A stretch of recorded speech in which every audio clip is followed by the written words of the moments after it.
Hi everybody, it's Pollo and we are backstage at Drag Queens of Comedy here in San Francisco at the historic Castro Theater, produced by Sasha Soprano, and I have with me winner of RuPaul's Drag Race Season 6. Season 6, the only season that matters. Yes, it was fun. Good to see you. Bianca Del Rio! Hi! So, I'm curious. Yeah, you're right. Season 6, the only season that matters. Well, no, it's an interesting season, and I felt that I might be a little biased about it because I had experienced it, but it is difficult once you've done the show to watch the show. So I only saw a couple of episodes, and it's different for me. I have a different outlook than most people. But I think it's a great opportunity, and it's amazing if you use it properly. So God bless the next bitch. We filmed the finale. We don't know who won yet. So we'll see what happens. So you said you only watched a few episodes, yeah. But clearly you have to be bombarded with information. Do you have a favorite of the three? I don't have any information. I mean, I see things on Facebook. I mean, I'm Southern, so I'm going to have to go with Ginger Minge because I'm Southern and I'm one of those people where you've got to have each other's back because you're Southern, especially once your uncle leaves you, which is my situation. But she's great. I do love her. I met all of them. They're all lovely, but you know, they're all very different. You can hear the kiki happening next door. Yeah, it's Bunny. That's Bunny and Shangela, but mostly Bunny. Yes. Bunny. Yes. You can hear. They can hear Bunny still back in New York right now. Of course. Nobody wants her, but yeah, she's there.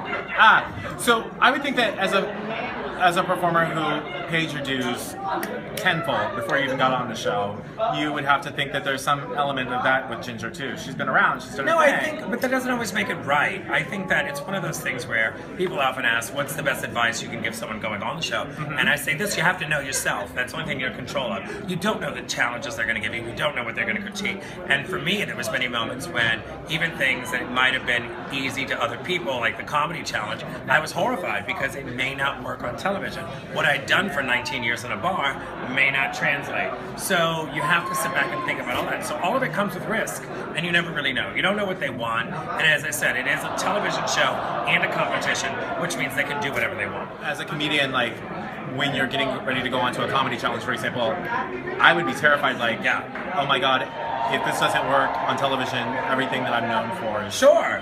And you don't know, like I said, you don't know what they're going to do, and you film it, and it's done, and then months later it airs. So it is kind of mind-fucking. The advantage I had in the end was that I was in really good company. I was in company with two very talented people, Adore Delano and Courtney Act, and I'm very grateful for that.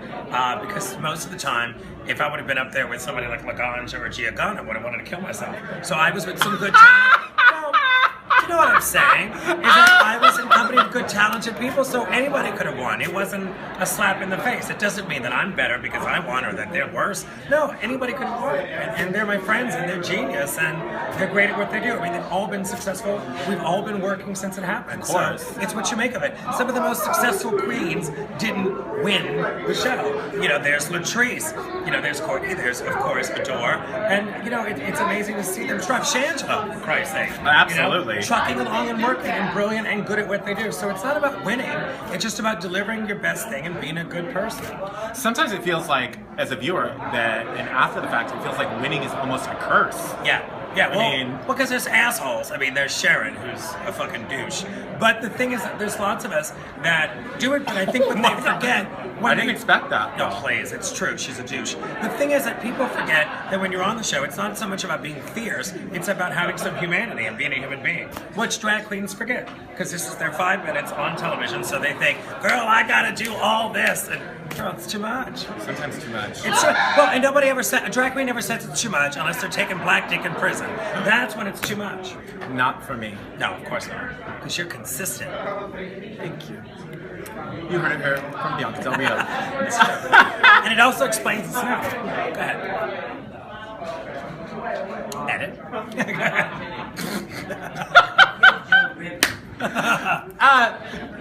I did want to ask you about Joan Rivers. You were one of the last. I killed her. No, I'm kidding. Yeah. I didn't kill her. Well, I mean, you guys were in bed together. Next thing you know, 10. Yeah, like Bunny said, I'm a killer in bed, and if you want to talk to any of my ex-boyfriends, girl, you need to use a Ouija board. So, yeah. No, it was an amazing amazing opportunity. You know, it's one of those things. I was unaware of what the show was. I just was asked if I would do it, and I said, Joan Rivers, of course I'll do it. I had a gig in Ohio, and we worked it out for me to swap it, and I went and filmed that day. She was lovely, she was kind, she was genuine, she was funny as shit. And we were supposed to film 15 minutes, and then we ended up filming an hour of us just cackling. And it's something I'll never forget. It was amazing.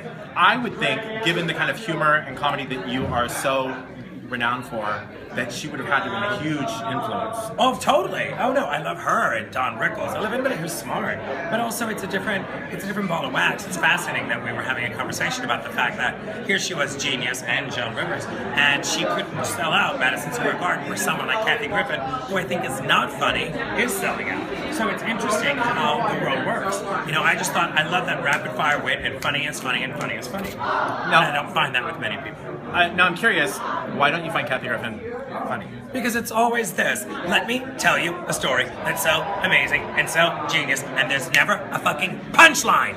Ever! Like, no, the zinger. No, nothing. You love the zinger, though. Well, you need to do it. If I'm paying for a comedy show, give me something. Go and give it. I don't like all this bullshit where all this fucking foreplay and you don't get fucked. It's not cute.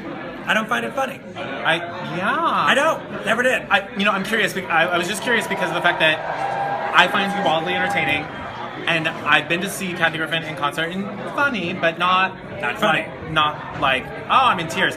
Not like Lisa Lampanelli, where Lisa was hysterical. Like, my friend literally fell out of her seat. She's Sister Roma. Sister Roma literally fell on the floor. Lisa was hysterical. Wanda Sykes is hysterical because they're smart people, you know, and they have something to say, which is genius. But I definitely don't find her. And I would give credit where credit's due, but I don't find her funny. Well, the gays fucking love her. Well, the gays love her because she plays the gay card. Oh, I love the gays. The gays are fuck you, cunt. Girl, I did a gig with her at Disney, and she was such a twat. $75,000 later, 20 minutes of some lame material. Not fond of her. Not fond of her. You, in this 5 minutes we've been on this video on my phone. On your phone, take note. I know, right, girl? It's a YouTube video, bitch. It's not like a high budget thing, right? Sure. We can tell it's on. I know it's on high budget. You're here. Tell me the story. Girl, this is still slightly higher budget than Untucked this year. That would only be funny to me if I watched. So go ahead, tell me. What's your story? Well, now I fucking forgot. She read me. I forgot the goddamn story. I'm not reading. I'm stating the obvious. Oh, you know what I was gonna say too is that, like, you have had no problem just like Sharon read. Like, but because Kathy, it's true. Your truth. Well, because it's true. But other people have opinions, and other people may not agree with me, and that's fine. I was curious if there's ever that, and I asked this of Jackie B in a different video interview, which I'll link in this one, but is there ever a time when you're like, it's too far? No. No, I'm a man in a wig. What does it matter? Consider the source. I'm not standing on the White House with a megaphone going, the world is fucked up. No, I'm doing a fucking drag show. I'm in San Francisco doing a comedy show. I'm hanging out with you. Obviously, my standards are low. It's not that serious. But people can disagree, and of course that's what social media is about. Somebody can disagree and someone can hate it, and that's fine. But it doesn't affect me on a personal level, no. If I were 20, it might have been different, but now that I'm old, no, I don't give a shit. Fuck them. I remember that one of the more recent times that you were here in San Francisco, she was at the cafe, which is also the nightclub that I'm at on Sunday nights. She was there on a Saturday evening. A whole incident went down with a Latino in the audience yelling at you. Yeah. It went viral. Well, it was a weird thing because it happened, and I didn't realize somebody was filming it. And then I left the club, went to my hotel, passed out, got on a plane, got to another city, and that's when I opened my computer and I saw that everybody had something to say. It's so stupid. It's like some fucking drunk fag who was in a spick who felt the need to try to go after me and said that I should respect the Latin community because they pay my bills. And my response was, you're Latin, pay your own fucking bills, dick. I pay taxes. I paid for your 16 fucking children. Eat me. And I buy piñatas for my niece's birthday. So his family's been well supported by me. It's so stupid is that he didn't realize that I'm a spick. You know what I mean? Mm-hmm. Frankly, I would love to fucking kick him like a piñata and hope a Tootsie Roll falls out of his ass. It was so stupid. It's like, do your research before you come there. You're not going to win. I have a microphone and I'm far smarter than you are, so it's what it is. That's the thing that slays me when people whether they're heckling a comedian or that, you know, I MC a drag show. It's Sure. like, I'm like, girl, I got the microphone. It doesn't matter. I'm gonna win. Bottom line is this: at a drive-thru, you have a microphone, which means what? You're gonna order the food and say how it's done. I'll give you the bag, but when you open it, you're gonna get a surprise, motherfucker. It's true. So tonight you are performing with a huge cast of other comedic drag queens, and often you're doing this by yourself. What is it like to be in an environment surrounded by so many, like some of them legendary? Oh my God, stars? nothing better, nothing better. You know, of course, the people that I love, Bunny and Jackie. I mean, geniusly funny, Coco Peru, friends of mine, and I'm very lucky to say friends. I've met them early on. I knew of them way before I even started doing drag, and sat back and said, these bitches are genius, and they're still doing it, which is so amazing. So I love. Bunny's doing the same set, actually. Bunny's technically, and the same tights.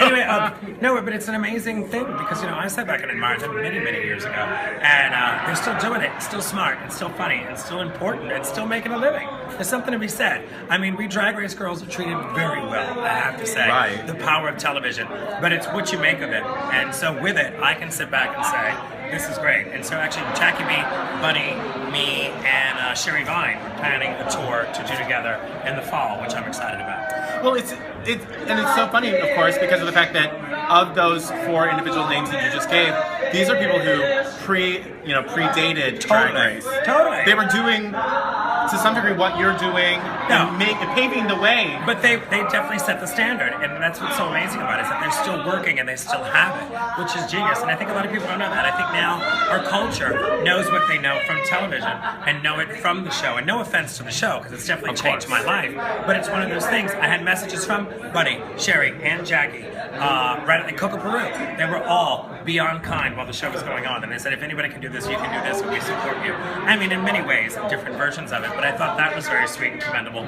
because they're good people, and they're fucking smart. You know, smart is smart, and funny is funny. If you had watched this season, yeah, which you didn't. No, I saw episodes. Might have been a good call. We were in and out of the country, so I didn't get to see much of it. Right, but like so many of these new girls, like we're talking about iconic people, Coco and Bunny and Jackie, who were doing this for 25 years, Jackie said. You know, think about that, 25 years ago. And some of these new girls, they got all of their education about drag and anything from season 4 on. You know what I mean? Well, the thing whatever. is also is that people don't realize that you have to have your own niche. I mean, and we all do something different, and you sit back and you go, you sing, you dance, you tell jokes, you do this, you do parodies.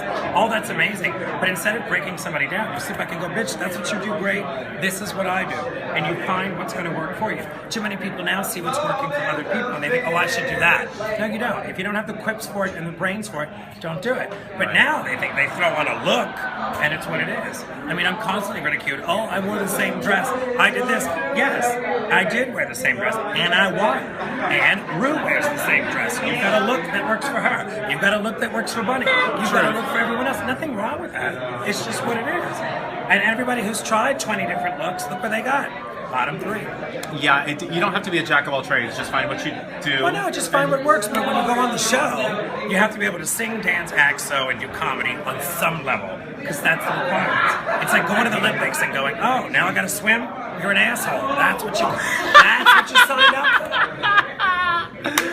What, in addition to this upcoming tour, what other projects have you got going on? Well, I've been traveling with my own show, which is a really nice pay, and I'm going to be working on a show with Bunny and Jackie and Sherry, and I'm also doing a movie a friend of mine wrote called Hurricane Bianca. We're filming in July. Willem said that she's part of that. Willem is in it. Willem plays my friend, so it's acting. It really is acting. Willem plays my best friend in the movie, so I'm excited about it. Jocelyn Fox from my season is in the show, in the movie as well, so it's going to be fun. I was just in Portland with Jocelyn Fox. Hi, Jocelyn. She's great. We love her. She's adorable. Oh my gosh, she's the cutest thing, really. She's very sweet. Love her to death. And her husband, adorbs. Very nice. Yeah, doing so much touring as you do, and she always gets asked back, people. Well, that says plenty. You gotta work. You gotta work.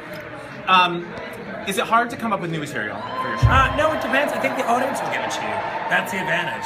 When you're there, it's like people often say, where do you find inspiration? If you can just look at people and you figure it out. And also the great thing is that people want to see you, so they're kind of tipsy and excited, and then you can just run with it. Absolutely. That's what it is. For those of you who are out there who are thinking about booking a RuPaul's Drag Race person, she's punctual, she's fucking funny, she packs the house, she's a professional. It's called doing your fucking job. Listen, this is the golden ticket. I'm grateful for it and I appreciate it. Great chatting with you. Great chatting with you. Thank you, my lady. Mwah. That's acting too. What's her name? You're so much fun, Sasha. How rude. It's like coffee. It smells better than it tastes. Yeah, I agree. Unlike ass. Different. Smells horrible. Tastes better. Yes. I know everything. Okay.